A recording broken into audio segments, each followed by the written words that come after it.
శ్రీమాత్రే నమః. కనకదార స్తోత్రం రోజుకొక శ్లోకానికి అర్థంతో సహితంగా తెలుసుకోవడానికి ప్రయత్నిద్దాం. మొదటి శ్లోకం. అంగం హరే పులకభూషణమాశ్రయంతి భృంగాంగనేవ ముకుళాభరణం తమాలం అంగీకృతాఖిల విభూతిరపాంగలీలా మాంగళ్యధాస్తు మమ మంగళదేవతాయాః.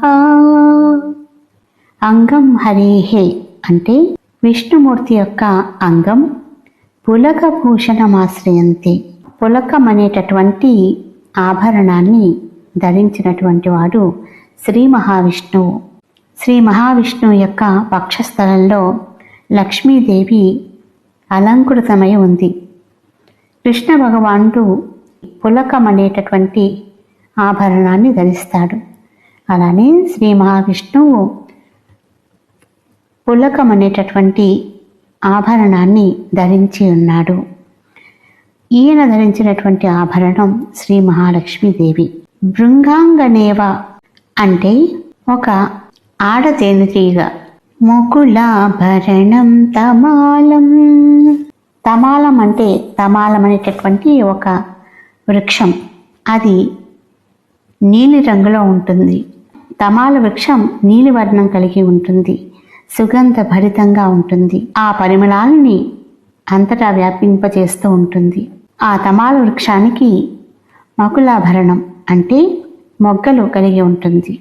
మొగ్గలకి ఆకర్షితమైనటువంటి ఈ తేనెటీగ ఆ మొగ్గల పైన ఉంటుంది. ఇక్కడ ఆడ తేనెటీగ ఎవరు? ఆ అమ్మవారు. తమాల వృక్షం ఆ శ్రీహరి, నీలమేఘశ్యాముడు. మకులాభరణం ఆయనకి ఆకర్షితురాలైనటువంటి శ్రీ మహాలక్ష్మీదేవి ఆయన యొక్క వక్షస్థలాన్ని అలంకృతమై ఉంది. అంగీకృతాఖిల అంటే ఆ మహాలక్ష్మీదేవి విష్ణుమూర్తికి అలంకరింపబడి ఉంది. అఖిల విభూతి రపాంగలీల అంటే తన యొక్క కనుసైగ ద్వారా క్రీగంటి చూపుతోనే సకల సంపదలను ప్రసాదించేటటువంటిది ఆ శ్రీ మహాలక్ష్మి. విష్ణుమూర్తికి సకల సంపదలను ప్రసాదించేది ఆ శ్రీ మహాలక్ష్మి. మాంగళ్యదాస్తు మమ మంగళ దేవతాయాః.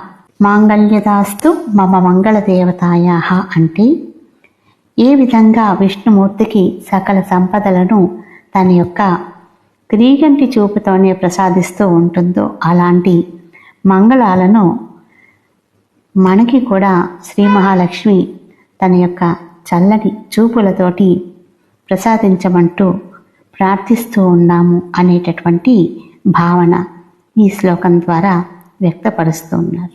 గోపాలకృష్ణ భగవానికి జై. హరి గోవింద.